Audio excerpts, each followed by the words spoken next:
2024 की लड़ाई बड़ी है तो मोर्चाबंदी भी बड़ी होनी चाहिए। हर दल नफे नुकसान के हिसाब किताब में जुटा है। बीजेपी बैठक दिल्ली में हुई है। लोकसभा चुनाव के साथ साथ राज्यों के विधानसभा चुनाव को लेकर भी रणनीति और एजेंडा तैयार किया गया है। कांग्रेस को उम्मीद राहुल गांधी की भारत जोड़ो यात्रा से है। माहौल बन रहा है और इस बीच मायावती ने भी साफ कर दिया कि वो लोकसभा चुनाव के लिए तैयार हैं, लेकिन बिना गठबंधन के। राष्ट्रीय दलों के अलावा क्षेत्रीय सूरमा भी जुगाड़ में लगे हैं। बीजेपी से कुछ दल दूर हुए तो कांग्रेस के साथ दल जुड़ने लगे हैं। ऐसे में अब सवाल यह है कि जो बीजेपी और कांग्रेस दोनों से परहेज करते हैं वो कहां जाएंगे। लिहाजा अब कुनबा जुड़ने लगा है।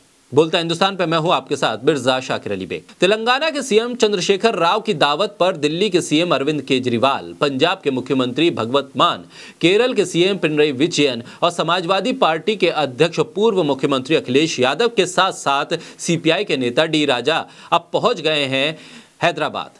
अखिलेश यादव हैदराबाद पहुंचे तो वहां पहुंचते ही थर्ड फ्रंट की ताकत दिखाती हुई कुछ तस्वीरें उन्होंने ट्वीट की। इन तस्वीरों में चंद्रशेखर राव, अरविंद केजरीवाल और अखिलेश यादव प्रमुखता से दिख रहे हैं। ट्वीट ये दिखाने के लिए काफी है कि विपक्ष की गोलबंदी के इतर एक नया फ्रंट आकार ले रहा है। आने वाले वक्त में ममता बनर्जी भी इस थर्ड फ्रंट में शामिल होगी या नहीं, लेकिन उम्मीद तो है थर्ड फ्रंट को, तभी तो वो इंतजार में भी है।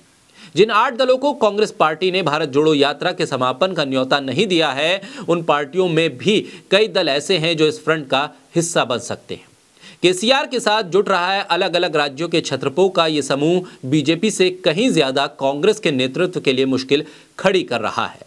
कांग्रेस के नेतृत्व में बनने वाले गठबंधन को चुनौती दे रहा है।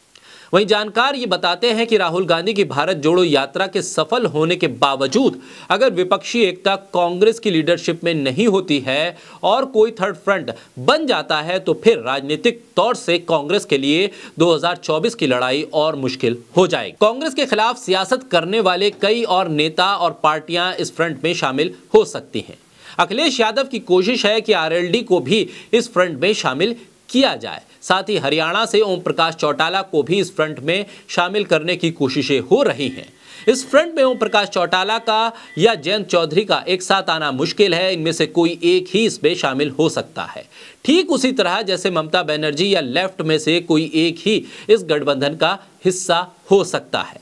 इन सभी सियासी तिकड़म के बीच 2024 में चेहरा कौन होगा, इस फ्रंट का यह भी एक पेच है। हर क्षेत्रीय दल की महत्वाकांक्षा है कि उस दल का ही प्रमुख उसका चेहरा बने। सवाल यह भी है कि अपने अपने राज्यों में सियासी वजूद रखने वाली पार्टियां क्या राष्ट्रीय लेवल पर कोई असर छोड़ पाएंगी या नहीं, क्योंकि समाजवादी पार्टी और लेफ्ट ऐसे दल हैं जो अपने ही राज्यों में अपनी जमीन को अभी तलाश कर रहे हैं। सवाल यह भी है कि क्या देश के भीतर तीसरे या चौथे मोर्चे जैसी सियासत के लिए कोई जमीन बची भी है या नहीं, या सिर्फ कांग्रेस और बीजेपी के विरोध के आसरे ही ये तमाम कवायद चल रही है।